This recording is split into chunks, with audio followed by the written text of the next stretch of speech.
Hello, my friends. Welcome. This is a mini immersion series where I'm going to take questions from our honorable students here at Praizion. We got a number of things we're going to talk about. And the first thing we're going to talk about in this series, this very quick series, we're going to talk about the concept of change management. We're going to talk about the concept of change requests. This is very important for your exam. And the reason is this: your exam is filled with situational problems about change management. A change needs to happen. What should you do first? What should you do next? So this is not in the PMBOK guide exactly as I have it, but I want you to go through this process in your head. Think about it like if you were in a business and you were a project manager. Where could change come from? Think about it. Can anyone give me some ideas? Where would you get change requests or the question of change? Where would that come from? End user. Thank you, the end user. Very good. It could come from the end user stakeholders. All right. So it starts off on a typical project with them contacting you or them voicing it out in a meeting. And we refer to that as verbal. Hey, Jane, can I have a change to this GUI, this interface? I'm not very happy with the color scheme. You just spent 2 months developing the thing. Now they're asking for a change.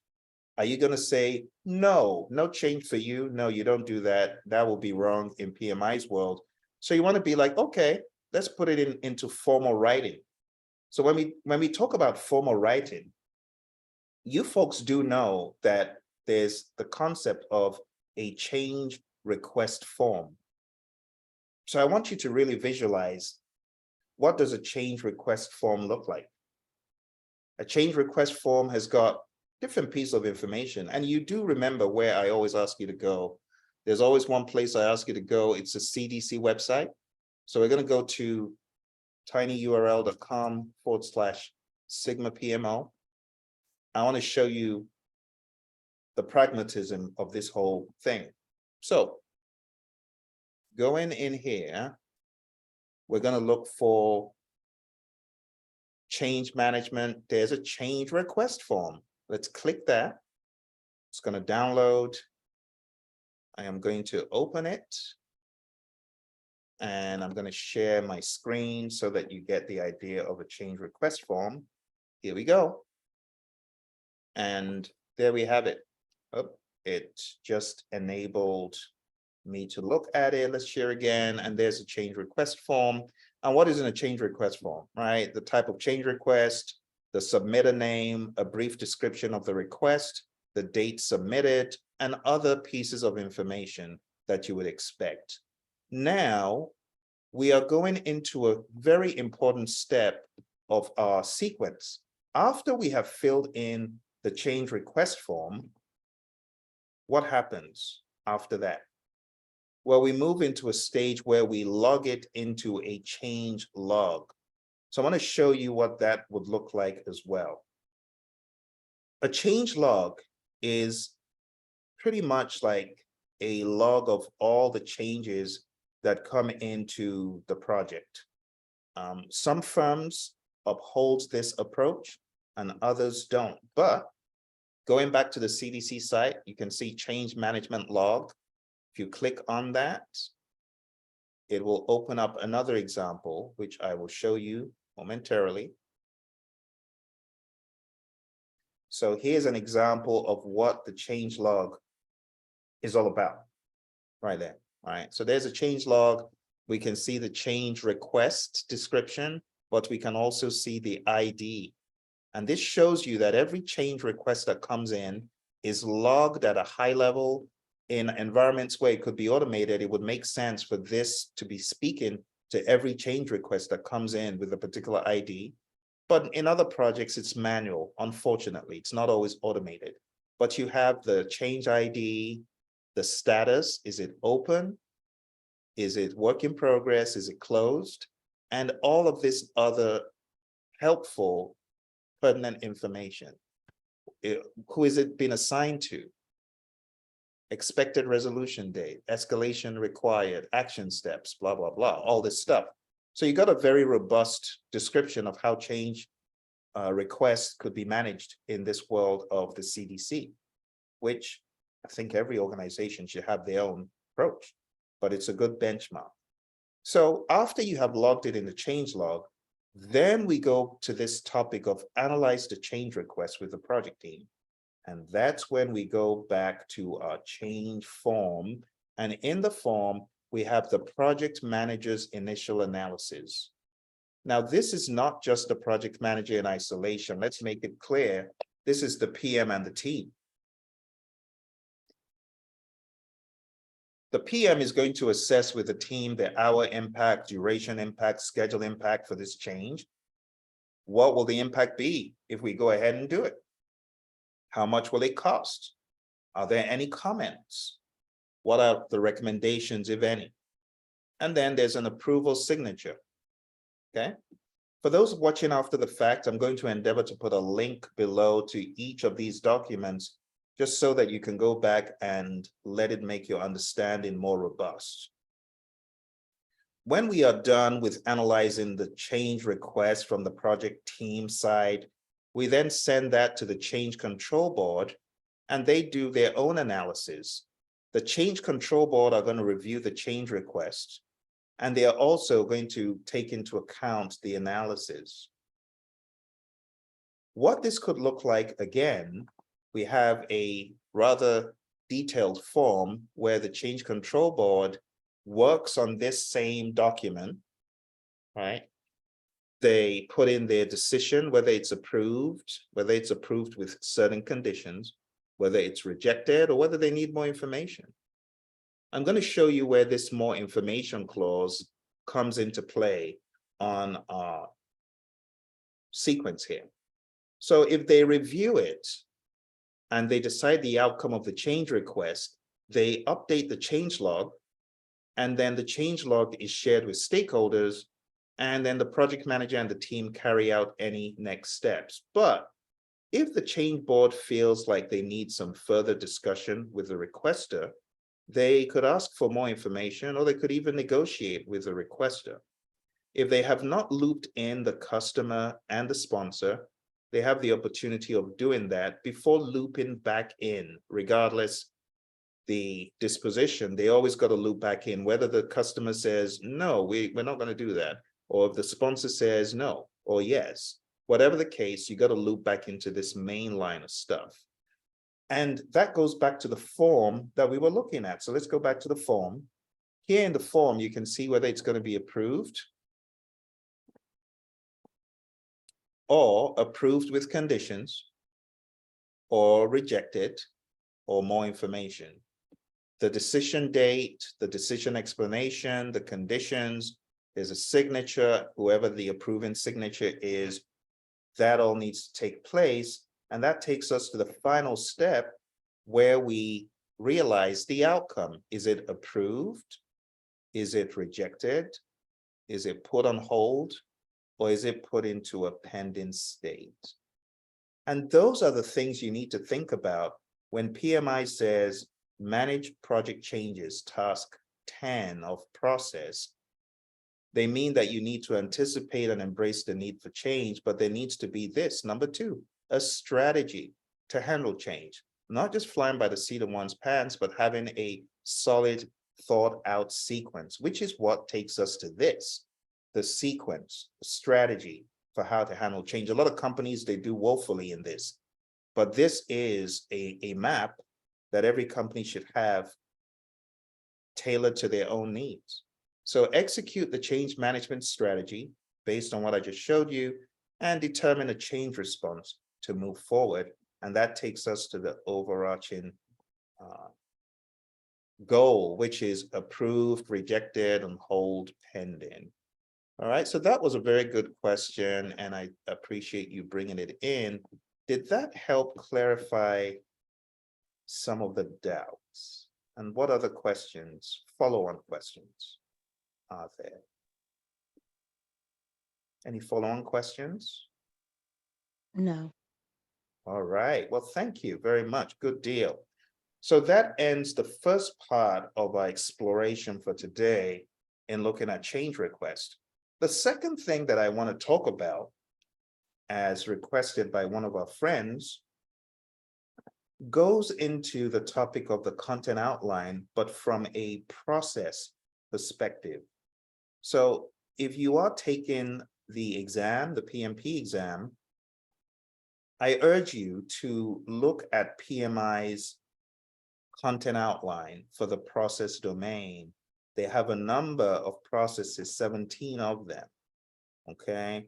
So it starts off with execute the project with the urgency required to deliver business value, manage communications, assess and manage risk, engage stakeholders, plan and manage budget and resources. Then it goes into plan and manage the schedule. We might as well just say schedule knowledge area because it's everything under that, right? But remember, we also have the agile component. So as you're thinking about this from a predictive standpoint, you also need to think about it from an agile standpoint. Plan and manage quality of products and deliverables, plan and manage scope, integrate project planning activities, manage project changes.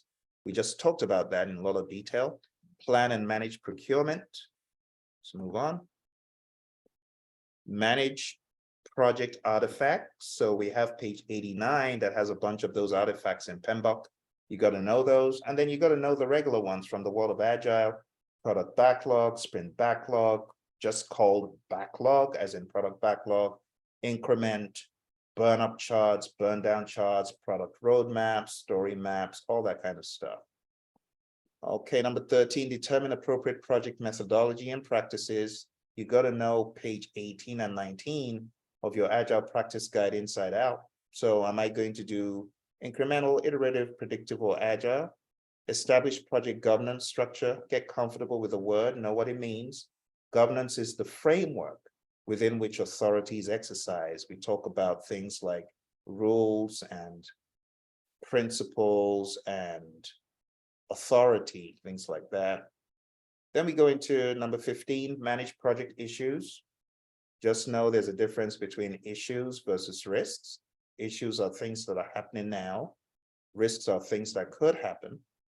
Number 16, ensure knowledge transfer for project continuity. Lessons learned, registers, having the concept of the retrospective, and just sharing knowledge openly. And asking, what is our transition plan? If Phil leaves the project or someone else leaves, how do we continue with all of that knowledge they are carrying away with them? How do we get them to share that knowledge and be proactive in the knowledge sharing? And then number 17 is plan and manage the project or the phase, closure or transitions. In other words, how are we going to close out of our projects? In the world of Agile, it should be very easy for you to close out. You're ready to close at any time. So unlike the world of predictive, where we are, having this big old closure dog and pony show, not to begrudge anyone from that world, but it's just different. In the world of Agile, we are able to close at any time. I actually want us to listen to my buddy Roy. He's going to share with us very quickly how you can approach this from an Agile standpoint. Let's just get a very quick dose of Agile for about a minute and a half. Let's go into it. Absolutely. So the first part is that we're doing a lot of these activities throughout the project. So shutting down an Agile project should be trivial. All this work, or at least most of this work, should be already done. We're also not doing phases. So it's not just closing down a project. This is all talking about shutting down phases. We don't do phases, right? We're always looking on continuous delivery, value delivery. So there really are no phases. It's just the next thing we're delivering. There's very little to do at the end of a project or in order to, dot those I's and cross those T's. Now, there may be some final things that you do want to do, especially when you're talking about procurement, and buttoning up all the financials, that sort of thing. Yeah, sure. But again, you should be doing a lot of that work already along the way. There can be some value in doing a retrospective for the overall work. Go ahead and do so. There's nothing wrong with doing that. But again, these should be pretty quick meetings, nothing really that onerous. And don't have massive meetings. They generally don't work.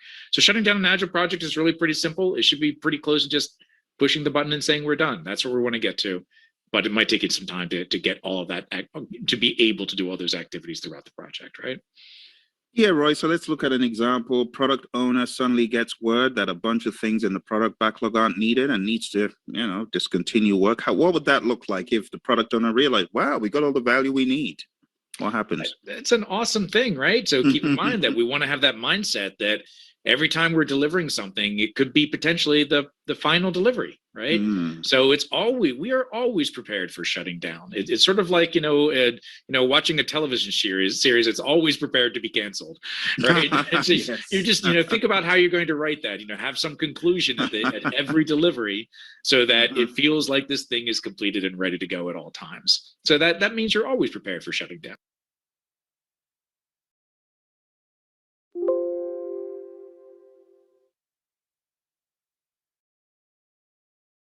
We're always prepared for shutting down. Speaking of shutting down, my computer has a mind of its own. It wouldn't show my buddy Roy's mouth moving, but that was funny. So we just went through the 17 different tasks, 17 tasks of the process domain. But I want to ask my friends now, were there any of those 17 tasks as it whizzed by, you're like, wait a minute, Phil, I need some more clarity on that task. Is there any task that you want to rapidly go through a little bit more detail on? And if the answer is no, it's okay. But let me allow you speak, or you can chat into the chat box, whichever one. And any concerns? Just the managing the risk. Good, Well- good. Okay, let's talk about risk. So let's do a double take here. I'm going to go over the high level of the task one more time, because I know I did it very quick. And then we're going to latch into that risk thing, okay, as our friend asked for. So very quick, when you're looking at process, if you're ever lost, use this instead, okay? Bookmark this video. And I want you to use this as your benchmark, not not the order that they have it in the outline, because the outline order is not reality. Reality would be this. You first of all determine the methodology, the method, the practice. Then you establish governance before you move forward. Then you begin to integrate planning. You then plan the phase closures, you plan scope, plan schedule, plan budget, plan resources. It's not in quick succession. It's not linear. There's a lot of feedback loops. Think about it. If you want to get your schedule complete, you got to know the resources that have been assigned to the tasks, because based on the resources assigned, that's how you know the duration. So anybody thinking, oh, we do schedule, then we do cost, then we do quality, then we do resources, they don't understand PMBOK guide. Right from the get-go, we're thinking about resources. Resources, number one, before your schedule is finalized, before your budget is finalized, you got to think resources. Before you finalize quality, you got to know which resources you got available. And before you finalize the concept of stakeholder, you do need to understand what resources you have or not. So task 7 in terms of quality could come into the discussion, but it's not, all of this is not linear. It's close, but it's not. The concept of risk needs to be discussed before you finalize cost. The concept of risk needs to be discussed before you finalize anything like procurement. The concept of procurement needs to be discussed before risk is finalized as well. So at the end of the day, that whole integrate project planning activities, task 9, I want to let you know that task 9 is not a one-time thing. Let's zoom into task 9 very quick. Task 9, right over here, right? This is not a one-time thing. It would be foolish to think it is. This is very iterative on a lot of projects. Even on a lot of projects that we deem to be predictive, the way we plan is rolling wave planning. So always remember that, rolling wave planning. All right, let's move on. Task 1, now we get to task 1. After we've done all those plans and stuff, then we can execute the project with urgency required to deliver business value. But I also want to point out something else that's quirky in the way we have this in the content outline. So when it says plan and manage, it's not just saying plan. Don't lose sight of the and manage, because it's like saying planning and executing. Same thing for plan and manage scope. Same thing for plan and manage. So these have a double whammy. It's not just planning. It is lumping up planning and executing, and honestly, it's lumping up entire knowledge areas. So just keep your eye on that as you go through the content outline, okay? Very important to think like this. All right, moving on, going into task 1. After you are now executing with urgency to deliver business value, you make sure that there's knowledge transfer, you manage any issues that crop up, you manage project changes, as I showed you previously, you manage project artifacts, you manage communications, and you engage your stakeholders. And hopefully you're going to get to the end where you have a win, where you have an outcome that the customer wants to see.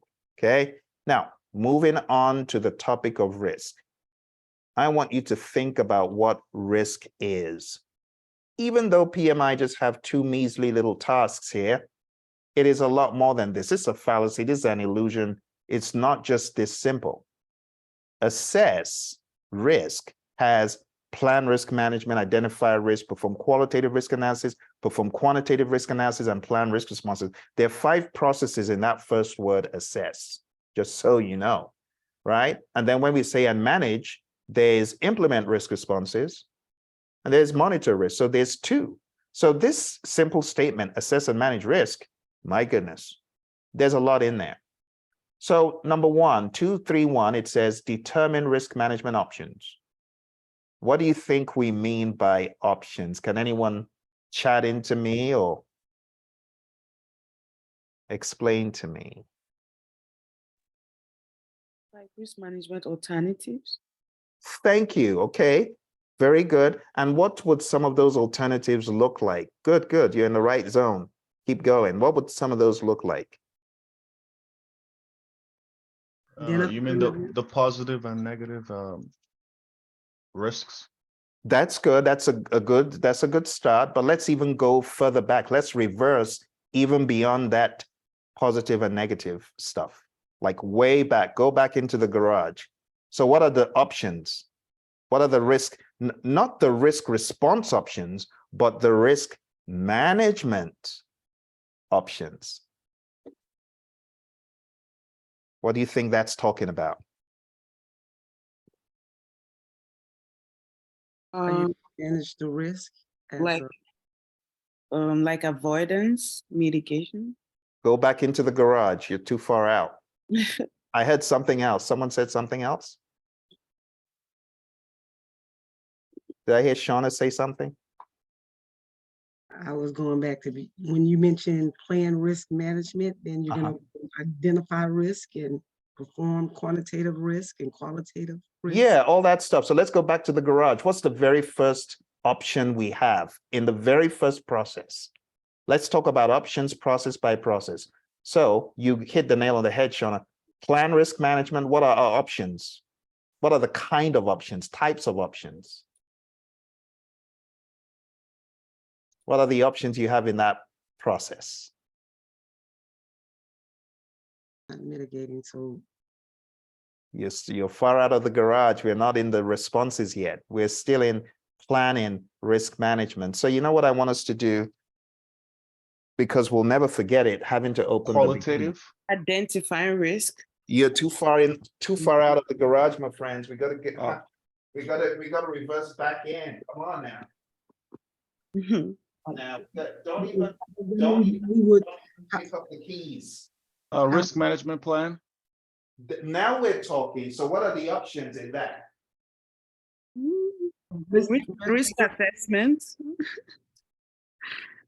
Good. Okay, you're getting there. You're getting there. So what I want you to do is open with me, because I really want a deeper understanding of risk, and I'm glad we're doing this because it's going to help many others who are too far out of the garage, right? I need you to reverse back in, and here we go. So your options in risk management, they start off with, how are we going to manage risks on my project? And you know where you can find this? That I kind of alluded to it. It's the risk management plan. So let's go to page 405. These are your options. Let's read page 405. It says, the risk management plan is a component of the project management plan that describes how risk management activities will be structured and performed. The risk management plan may include some or all of the following elements. These are your options. 1, risk strategy. What is the general approach to managing risk on this project?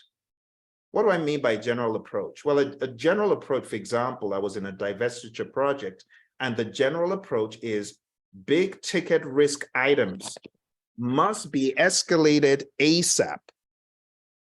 Don't even pass go, don't collect 100, just hit someone on the legal team up and tell them this is a showstopper. It's a strategy, it's an overarching escalate the big ticket items to someone that can take care of it.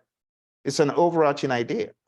So that's your risk strategy. Then your risk methodology is getting into the details of the tools, maybe a risk matrix, maybe a risk register and the format. That's the methodology. That's an option. You can choose to have a 3-field risk register, or you could choose to have a 20-field risk register where you have the cause, the risk, the effect, the risk score, or maybe you got the risk ratings, probability rating, impact rating, risk score, probability in percent, impact in dollars, expected monetary value, risk owner, risk response owner, status of the, you know what I mean? You could blow this out, but the question is, how far do we want to go? There are options. These are the options. So I really want to make it clear when PMI just show you determine risk management options, that's loaded, because for every process, you have options. You have options on how to manage the risk. You have options even while you're identifying the risk. How far do you want to go? Do you want to do cause and risk, or do you want to do cause and risk and effect? And then when you're talking about performing qualitative risk analysis, you have options. You could choose to do a qualitative risk analysis by saying, it's a high impact and high probability, okay? But you can go a step further and say, we're going to score the risk. So don't just tell me high impact. On a scale of 1 to 5, what is the rating? And that is an option that you have in qualitative. Is what I'm saying making sense when I say options? And when I say go back into the garage, is it making sense? Yeah. Yes, yeah. Good. So you got to think, what are my options in each of these processes? So when you do quantitative, you have an option to use a Monte Carlo.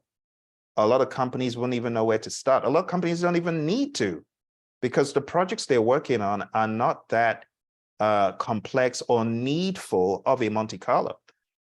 And that's why PMI tells you that in all of the risk processes, quantitative is the optional one, which is why a lot of companies don't do it. Some do. I want to say maybe about 5 to 10% of companies I've trained, and I've trained a lot, do quantitative.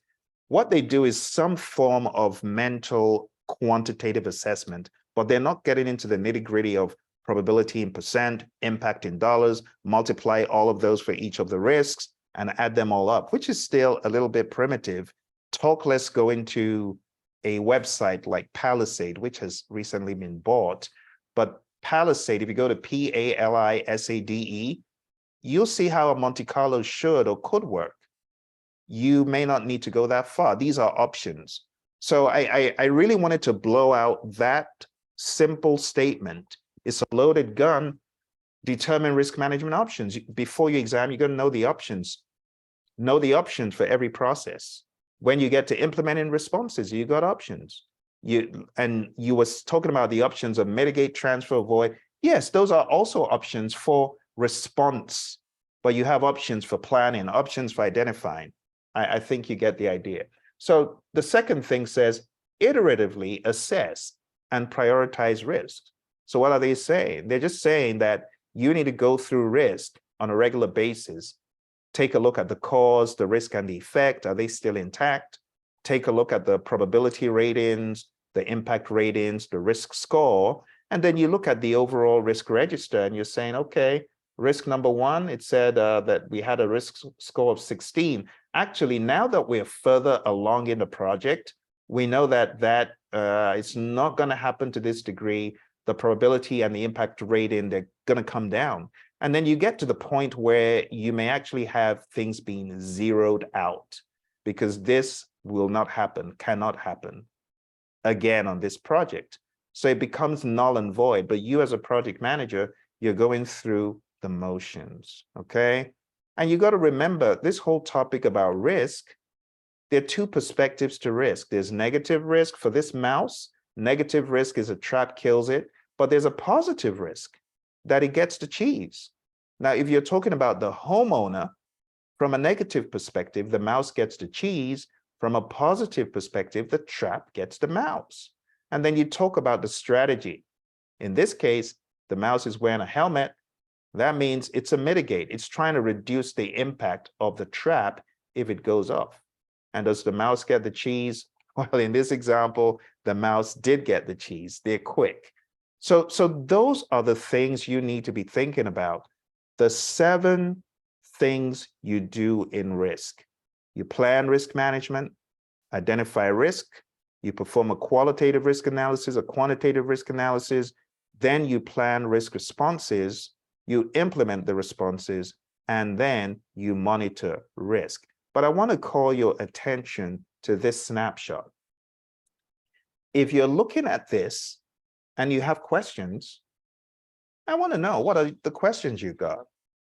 Do you have any questions or concerns looking at this image? And if so, I want to know what they are.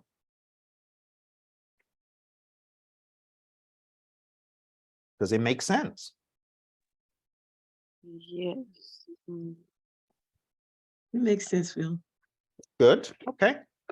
Well, let's move on. So another big thing that people often complain about when they read the PMBOK guide is this thing. And we call it other risk parameters. So when we talk about other risk parameters, not that this is big on the exam, but it just helps you to understand that as a good product owner or as a good agilist or as a good project manager, you should be asking the question, probability I know, impact I know, but what other monster is lurking out there? Think about it. Risk urgency. There could be a risk that is not as big as another, but it is more urgent. We call that risk urgency. The time period within which a response to the risk is to be implemented in order to be effective. So you got a medium-sized risk. If you're looking at that risk, you need to ask, when do we need to act on it? Because if you miss that clause of when you need to act on it, guess what's going to happen? You miss it, and then the risk happens, or you try to carry out a response too late, and it doesn't work as well, and there's a big penalty of some sort. That is an example of why you should be aware of urgency. Proximity, the period of time before the risk might have an impact. So heavens forbid, but imagine someone driving on the freeway. I don't know if this has ever happened to you, it's happened to me, but you see things in slow motion and you can see you didn't have enough reaction time. The proximity, it was too close, high proximity. You don't want the risks that are huge to have a high proximity, because that means they're going to hit you. And the likelihood of being hit is high. It says, the period of time before the risk might have an impact on one or more project objectives. A short period indicates high proximity. So you as a risk manager, you're not just thinking in layman probability and impact, you're thinking next level. Urgency, proximity. Have you ever heard about a dormant volcano? Well, what happens when it does erupt? That's an example of dormancy. Dormancy is the period of time that may elapse after a risk has occurred before its impact is discovered. So a risk happens and you're like, oh, there's no consequence. Maybe you missed a regulation clause, and before the government gets to it, it takes 5 years. But when they do, am I ringing a bell or something going on in the news? No, forget it. I'm not being political. Let's move on. Sorry for those who take offense. Okay, it's just a joke. All right, let's move on to manageability. Manageability, the ease with which the risk owner can manage the occurrence. That's manageability. You have some risks that are just so tough to manage. Then there's controllability. There's some times when you cannot control the outcome. In that case, we will say that the risk is not controllable. It says the degree to which the risk owner or owning organization is able to control the risk's outcome, where the outcome can be easily controlled, controllability is high. So if you can control a risk by getting insurance, controllability is high, especially if the insurance isn't that much. Then we have detectability, the ease of detection. Then we have connectivity, the extent to which the risk is connected to other individual project risks. Where a risk is connected to many other risks, connectivity is high. Those could be very dangerous. And this is why you as a risk professional, you need to be looking for more than probability and impact. Probability and impact is baby formula. No, next level. So PMI has an exam called the RMP, which I have taken. This is the level that RMPs need to be definitely thinking in their real world, you know, as they carry out risk management. Don't just think about probability and impact. Think about, oh, strategic impact. What impact will this have on the organization's strategies, right? Overarching strategies. And then we have this curious one called propinquity. And this is the degree. I hope you're following page 424. It says, the degree to which a risk is perceived to matter by one or more stakeholders. So all of these terms, I'm not saying PMI is going to give you questions about them, no, but these are just good to help you digest the concept of a risk being more than just probability and or impact. And then we have this concept of a risk breakdown structure. My buddy, the risk doctor, he coined this phrase and he put this together, and the PMI have this in chapter 11. And for those risk aficionados, if you haven't subscribed to the Risk Doctor channel, you should, because it's the best channel for risk on YouTube, on social media, period. You'll learn so much from David Hilson, Dr. David Hilson, the Risk Doctor. But one of his inventions is on page 406. And this says all sources of project risk. You see that as RBS level 0. And then he breaks down risk into technical, management, commercial, external. And this could be a good way of you better understanding risk. It's not like what you see on the screen. On the screen, I have a simplified version. But if you go to PMBOK Guide, page 406, the 6th edition, then you can see more detail. Okay. One of the most important things for your exam as far as risk is concerned is understanding your risk strategies. So we're going to look under the hood of that discussion, and we're going to take a little look at risk strategies. There are 5. I'm hoping by now you already know this, because this is like my little creation, my mnemonic to help you. And the mnemonic is 18. And who doesn't like Mr. T? He's quite a character. There's Mr. T in his younger years on the A team, right? So what do I mean by A team? A team is just a mnemonic for avoid, transfer, escalate, accept, mitigate. There you have it. It's that simple. If you remember the mnemonic and you train yourself into remembering each item, that's half of the battle. So A, accept. Do nothing. We have 2 types of accept. We have passive acceptance, that is not doing a single thing. And then we have active acceptance, which is not doing anything proactive other than putting aside a contingency, like money. But think about it. It's like little Bobby could fall down and hurt his crown. Oh, that's fine. Let's not do anything to prevent that. Let's not do anything to reduce that. Let's not remove the mop bucket that's in the way that could cause him to fall. No, we're not doing any of that. Instead, let's put aside $500 so that if he does fall over the mop bucket, we got money that can help him get treatment in a hospital. You see the folly of it? Why wouldn't you take action? Now, I know it sounds foolish in one sense, but in the other sense, you got to understand that there are some risks that you cannot do much about. Maybe you're not positioned to do anything about it proactively, or maybe it's such an insignificant risk that it would cost less to address it in an active acceptance way, putting a contingency aside. Okay, does that make sense as far as accept is concerned? Yes, absolutely. Thank you. Good, good. All right, thank you. All right, let's go to number 2, T. T is transfer. The best illustration of transfer is when you transfer the risk to a third party. So there's a risk that there could be a wreck or a crash. Well, what does the Department of Transport make you do? They ask you to get insurance. And if you don't have insurance, it's going to be a fine. It's a form of transfer, right? So the responsibility of that risk, if it occurred, is transferred to Allstate. And my friends at Allstate, when I had a wreck, when someone decided he was going to all of a sudden make an exit back onto the freeway, not off. He was going on the off ramp and decided to jump on the freeway in front of me.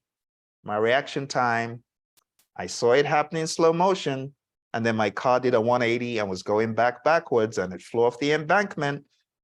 But what happened? Allstate came to the rescue, gave me enough funding to buy a brand new vehicle. That is the power of transfer. If there's no transfer, those people who that has happened to, they're all on their own. Not a good place to be in. So that's an example of transfer. Insurance, right? Performance bonds, insurance. That is an example. I once worked for a company where we were doing work for an entity, a government entity, and there was a clause in there that we better not be late, because if we are, there's going to be penalties. And what's the penalties? Well, before we did the work, we had to purchase these performance bonds. So when you make this performance bonds purchase, when the time comes, if you're found wanting and your client decides to take those out on you, well, kiss millions of dollars goodbye, or hundreds of thousands of dollars goodbye. And that's what happened. And they took out those performance bonds, and we also lost the contract. It was not good, but they were covered and they received that money, you know. So that's an example of transfer. Sometimes you just got to cover yourself, especially when you got a vendor, you know. So you often hear licensed and bonded, and there's a reason why you want the person to be bonded, so that if anything goes awry, you can get those performance bonds, right? You can get that money back. And then the next one we have is escalate to a higher authority. So there's a risk that I've realized, that I've seen that could happen, but this risk is not relevant to my project. It's outside the realm of my project. Well, I can escalate it to the program manager or the portfolio manager or the company as a whole. That's one illustration of escalate. But you can also have an example of escalate whereby there's a risk that could happen on your project, but you don't have enough clout to deal with the risk. There are many levels of authority that needs to be in place. In that example, you can escalate it for traction to be made for your project. So this is not the first example that is outside of the realm of my project. No, this is within the realm of your project, but you just don't have enough firepower to make stuff happen. You don't have enough authority. That is where you could escalate as well. Okay. So far, so good. Does all that stuff that I said make sense so far? Yes, it does. I have one question, which is escalate and transfer, because I know escalate and transfer can somehow be put in a question that can confuse you, because escalate is like you're taking it to a higher authority, and transfer is like it's kind of like the same thing in a sense. So what's the main difference? Yeah, good question. So in transfer, you're not taking it to a higher authority, you're just taking it to a different entity. So it's not a higher authority. Escalate is a higher authority. Transfer is a different entity, and the entity owns that risk in terms of the response, whether it's positive or negative. When we talk about escalate, you're escalating for different purposes. You're escalating because you cannot handle it with your own level of authority, right? Or you're escalating it because it's not in your jurisdiction. It falls into a higher level. Let's actually read a little bit of it. I'll read page 442. It says, escalation is appropriate when the project team or the project sponsor agrees that a threat is outside the scope of the project. When you transfer, it's always within the scope of the project, see. But when you escalate, it's outside the scope of the project. That's one scenario. Or secondly, that the proposed response, even though the risk is within the scope of the project, I added that for clarity, would exceed the project manager's authority. Escalated risks are managed at the program level, portfolio level, or other relevant part of the organization, and not on the project level. The project manager determines who should be notified about the threat and communicates the details to that person or part of the organization. It is important that ownership of escalated threats is accepted by the relevant party in the organization. Threats are usually escalated to a level that matches the objectives that would be affected if the threat occurred. Escalated threats are not monitored further by the project team after escalation, although they may be recorded in the risk register for information. So the easy way of looking at this whole escalation thing is, ain't nothing I could do about it even if I tried. It's outside my authority or outside my jurisdiction. Transfer, on the other hand, is within your project. And you are going to be checking to make sure that appropriate action is being taken. Does that help? Yes, thank you. Good deal. Yes, it does. Good deal. Thanks for the question. All right. So now we've covered 3 sufficiently well. The fourth one, which is avoid, is pretty clear. Avoid is 100% removal of the possibility of the risk occurring. So when we talk about eliminate, it's like you remove any possibility of that risk affecting your project. You either bring the impact to 0 or you bring the probability to 0. And when you think about the math behind it, probability times impact will end up being 0. Even if the impact could be 100, if you make the probability 0, then it has a 0 EMV. And that's the idea behind it. So let's read. Let's think about it.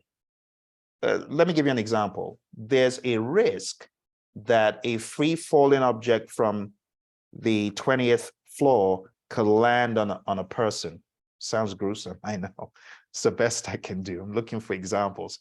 So there's a chance that this demolition ball comes loose from the chain and falls on someone.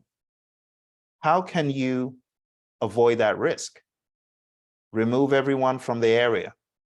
If there's no one in the area, even though there's a probability the ball could still drop, the impact will be 0 because there's no human life that could impact. That is an example of there still being a probability, but the impact is 0 in the context of that risk. So if we read a little bit here in the PMBOK, page 443, it says, risk avoidance is when the project team acts, watch the word, this is a big word, to eliminate the threat. That's a big word.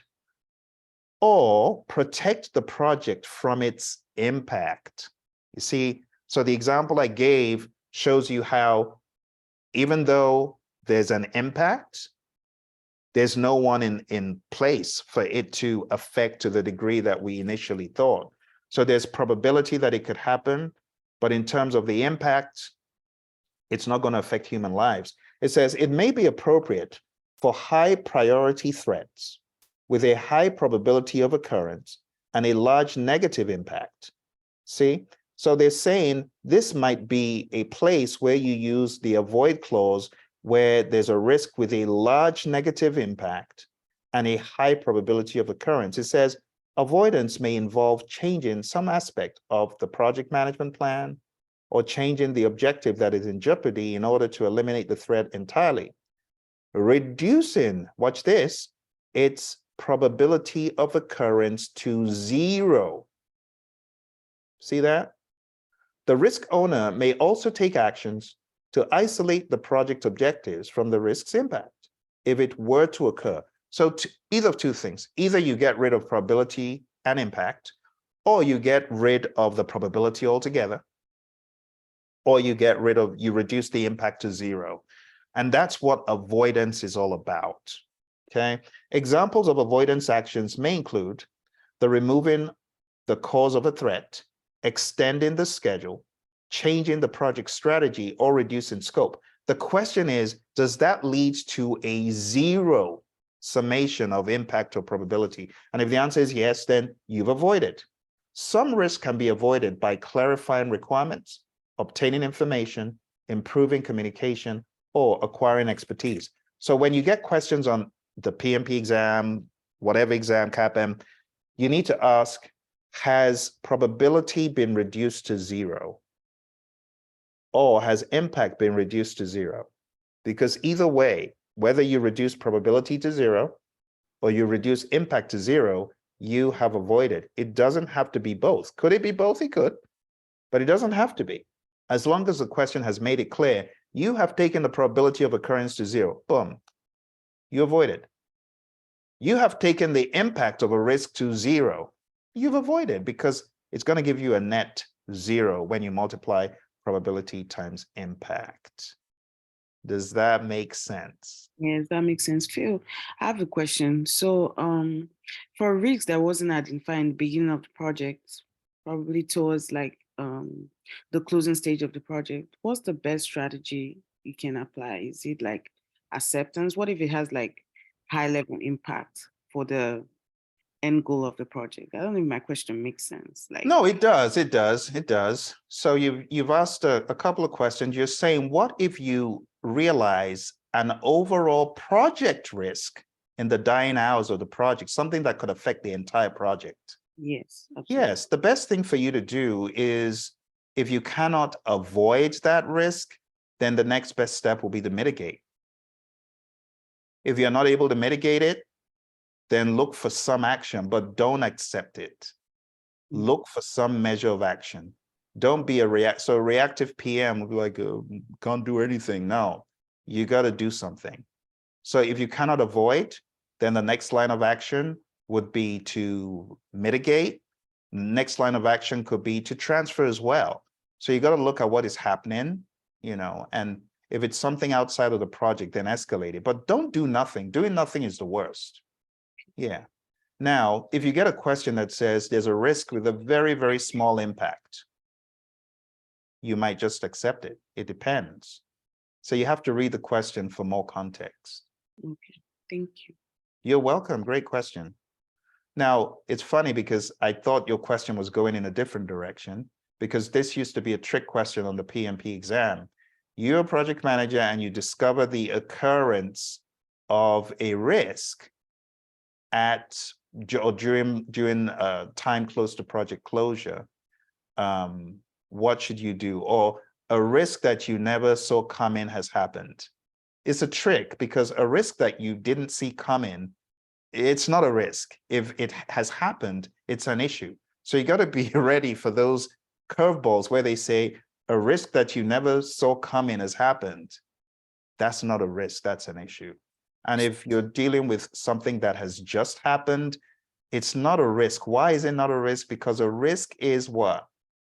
Something that could happen. Something that is happening is not classified as a risk anymore. It's an issue. And the way you deal with an issue is with a change request. And the PMI is going to change the test your exam understanding of change requests. At best, you could say it's a workaround. And before we had insight into this, it would say, yeah, dealing with an unknown risk, there's no such thing as an unknown risk. It's either a risk or it's an unknown, which will be known as an issue. Okay. Does that make sense? Absolutely. Good deal. All right, we got one more. The last one is very straightforward, and it's called mitigate. Mitigate is a reduction in either the probability and or the impact. So when we say mitigate, you got to be thinking like this: reducing the probability of the risks or threats to an acceptable threshold. Taking early action is often better as opposed to trying to repair the situation after the fact, which is why the answer to Jane's question was do something. Don't do nothing, do something. For example, adopting a less complex process, increasing the iterations of tests and quality assurance, selecting a more dependable vendor. Okay, those are all examples. Now let's read in the book because it always helps. It says on page 443, under mitigate, in risk mitigation, action is taken to reduce the probability of occurrence and or impact of a threat. Early mitigation action is often more effective than trying to repair the damage after the threat has occurred. Adopting less complex processes, conducting more tests, choosing a more stable seller, examples of mitigation actions. And then towards the end, it says mitigation may involve prototype development to reduce the risk of scaling up from a bench scale model of a process or product. So these tiny little embellishments that PMI put in the PMBOK guide, they could be made into questions. So a question such as, you're building a prototype to reduce the risk of scaling up from, boom, they're just giving you the answer to reduce the risk, boom, that's mitigate. So you got to look for hallmarks of this language all throughout. All we've been doing for the past 20 minutes is talking about negative, but negative is just one side of the picture. To really get good with your risk, you got to think about being a project manager who pursues opportunities, which is sad that a lot of companies, all they think about is the negative. They don't think about the positive, but you should. Let's do a very quick assessment. I am going to give everybody 5 minutes to look at this and to decide what the answer to each one is. So here's the first one. You decide to remove some of the identified work from the project scope. What response is that? Now I want you to go back to PMBOK, look at the definitions. I'm going to give you 5 minutes. I'm going to hit the pause button. And if you want to like do this in your regular classroom collaborative style, you know, outside of earshot, then let's do that. So I'll go ahead and hit pause and I'll let you folks do your usual collaboration, and then we'll come back and we'll test the validity of the answers. All right, my awesome team of students has done what they do best, collaborate, talk about it. I love the discussions. I love the interaction.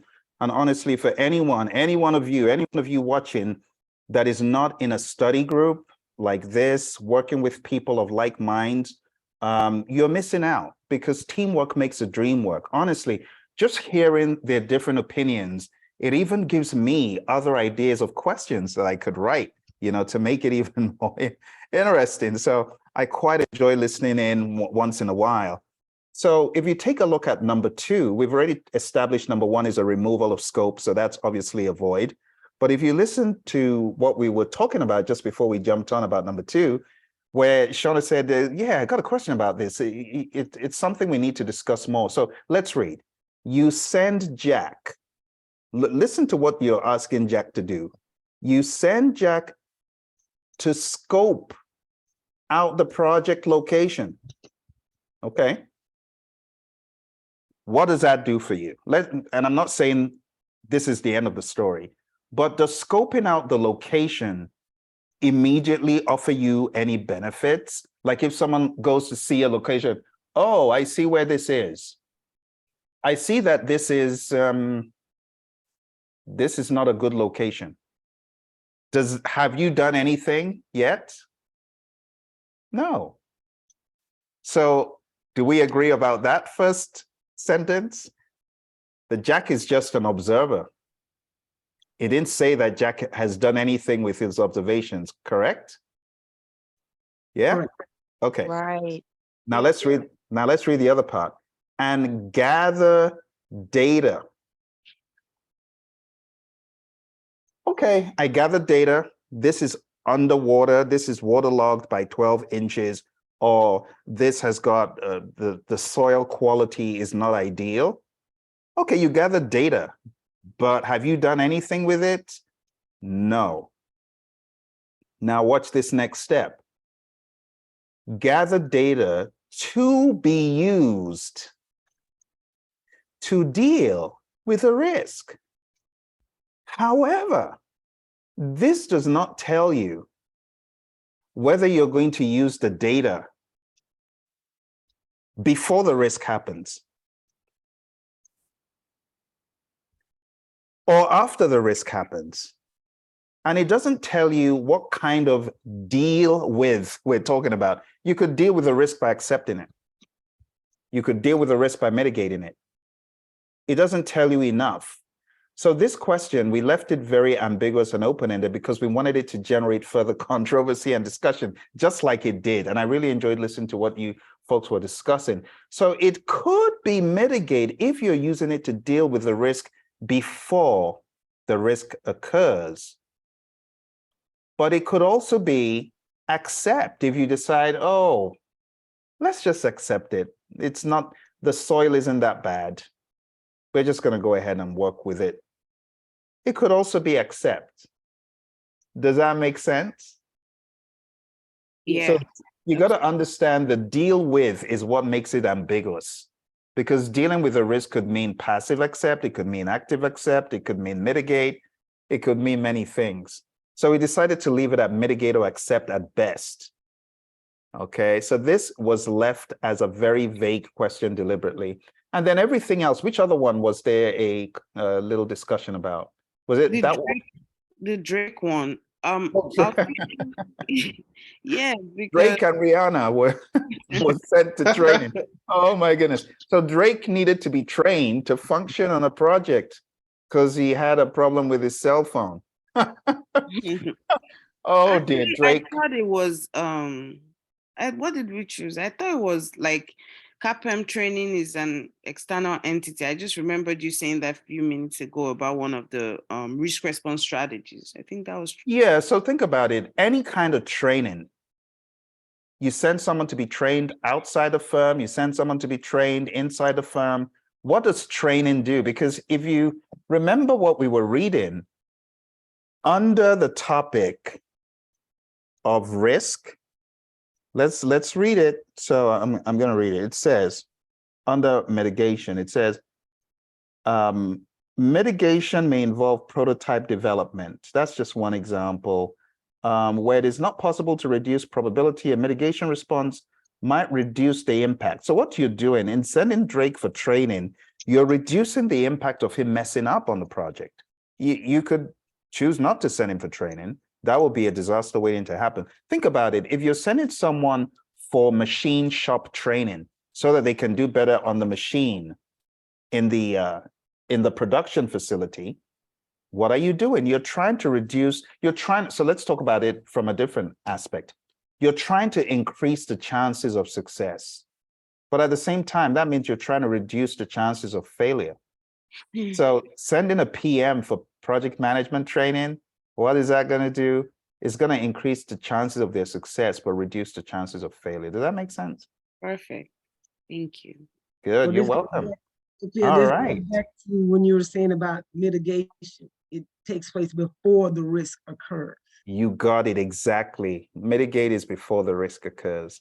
So I hope our friends who are watching along after the fact are enjoying this. This is an excerpt of our classes.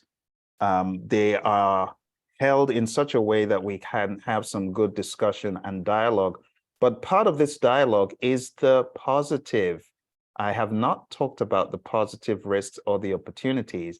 And the mnemonic for this is very easy. No pun intended. EASEE. And that stands for escalate, accept, share. And then you have the two E's in quick succession, exploit and enhance. We're going to talk about these one by one. So let's reverse and talk about E. We already know escalate. Escalate to a higher authority. Oh, there's a possibility that we could have a windfall on this endeavor. The company could win billions of dollars. Okay, so we're not talking about this current project. You're saying there's an opportunity for us to do similar projects for this client? Yes. Okay. Well, that is not applicable to this project. You need to escalate that to the sales team, to senior management, let them go chase that down. Does that make sense when I say escalate? Yes. Yes. Good deal. Good deal. All right. So that's one down. Let's talk about the next one, which is accept. So when you take a look at accept, it says do nothing.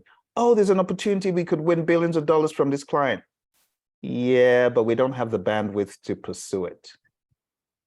So you do nothing. That's passive. Or you say, well, let's put aside some contingency reserve.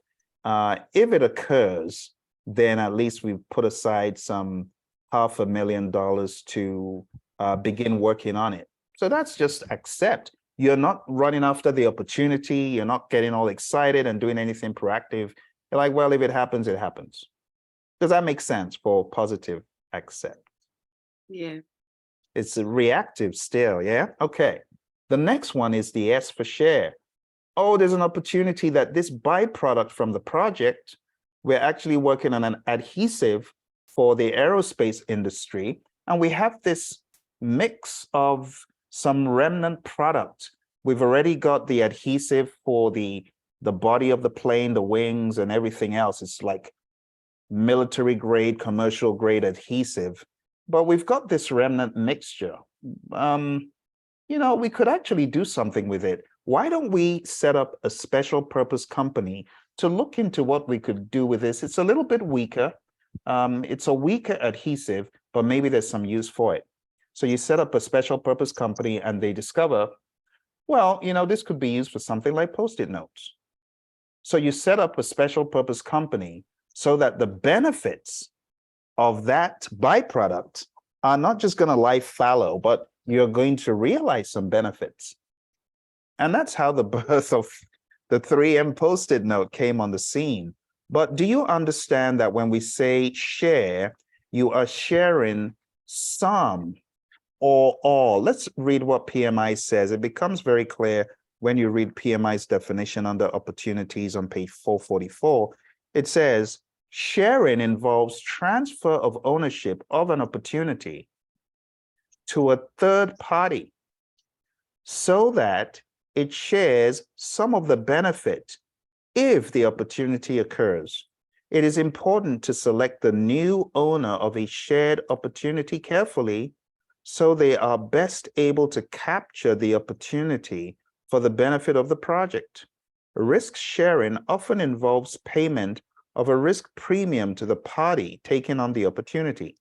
Examples of sharing actions include forming risk-sharing partnerships, teams, special purpose companies. Like in my example, I just gave you a special purpose company where we formed a special purpose company to be able to take that to the next level. Or maybe it's a joint venture or it's a partnership where you're taking the opportunity and saying, hey, we discovered this, take this, run with this, we're going to have a split. And it doesn't have to be a 50-50. Sharing could be a 10% for you, 90 for them. But the bottom line is someone's working it and you're going to have some of the benefits at the end. Okay. Does that make sense? Yeah. Good deal. All right. That's your share. The next one we're going to talk about is a mirror image. So I want you to think about the concept of the mirror imagery of risk. And we're going to go to the whiteboard to do this. So we've already talked about the negative, right? We have the negative risks or threats, and then we have the positive risks or the opportunities. And then we had a team. Well, you have the opposite of these, or I should say the mirror images of these. So in the world of positive, if we're saying A is for avoid, and let's make it clear because there are two A's. If we say avoid, we're saying exploit on the side of the positive. The opposite of avoid is exploit. How? Well, avoid is taking the probability or impact to 0. Exploit is taking the probability or impact to 100. This is saying there is no way under the sun that this positive risk right here is not going to hit us full force.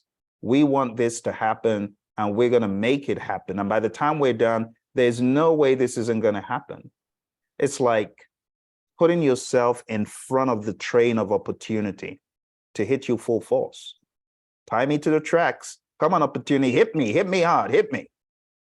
That's the visual, right? So exploit is taking the positive risk to 100. There is no way this isn't going to happen. There is no way we're not going to win the contract. How do you know? How do you know? Well, we made the deal so sweet. It's impossible. We've pretty much given so much value that there's no way we're not going to win this deal. Okay, let's read for clarity. I'll read for you here in PMBOK Guide under opportunities, page 445. That's the wrong one, page 444, beg your pardon, exploit.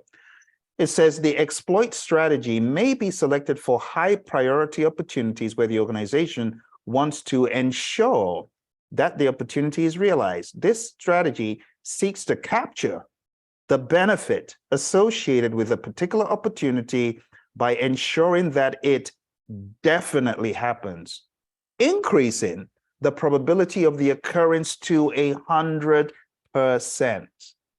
It's a fun strategy, and it feels good when you actually exploited that risk. It feels good when you do that. And every project manager needs to have that as a response. Examples of exploiting responses may include assigning an organization's most talented resources to the project to reduce the time to completion, or using new technologies or technology upgrades to reduce cost and duration. So ChatGPT is a brilliant example of how you can exploit. You just make things happen there's no way. If you know how to use the tool, there's some things that I would have said, I don't know if I can finish this in 20 days. Now with GPT, because I know how to harness the tool, I can make promises to do things like that. And it feels so good when you're able to exploit opportunities. Anyway, that's my own funny world, geeking out on risk. But let's move on. If you kind of get the idea about exploit, I want to give you the other mirror images. The other mirror images for the transfer, it's share, right? The E is escalate. So it's, again, another escalate. Same thing, another E for escalate. The A for accept, it's another accept, not much different, except it's a mirror image. And the M, this is where you have the weak link of enhance. Enhance is where you are increasing the probability or impact, but it's not like exploit. Exploit is you obliterate the competition. That's exploit. That's exploit. I have many colorful examples, but I don't want to offend Google, so I won't say anything else. But I've got some examples of AI and how Google, where are you? All right. So this is share. We've talked about share.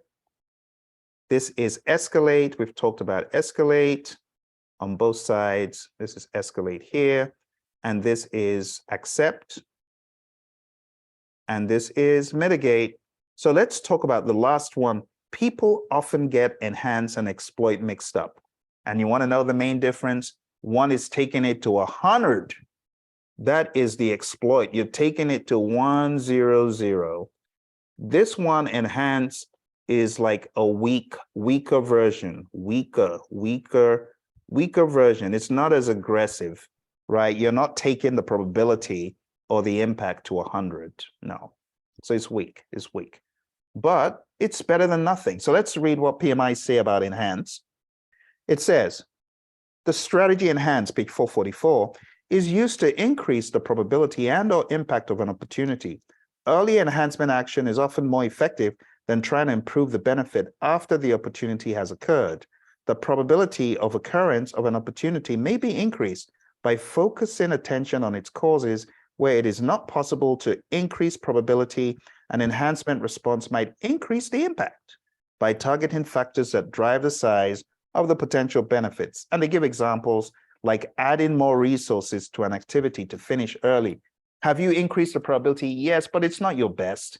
If you wanted to make it exploit, you should have added the best in the company. Then would have said, even with our eyes closed, it's like saying, all right, I'm going to use, oh, I'm sorry, Google. I'm going to use Bard to get this work done. Okay, it's enhanced. But if I say I'm going to use ChatGPT for creating a schedule, for building a WBS, that's more like exploit because you know it won't fail. It'll do it for you in seconds. All right, enough said. Did that give you some insight into the mirror images and the positive? Any questions? Any concerns? No, Phil. Okay, well, I think that was time well spent, my friends. Well, thank you very much for that. Thank you for asking the questions.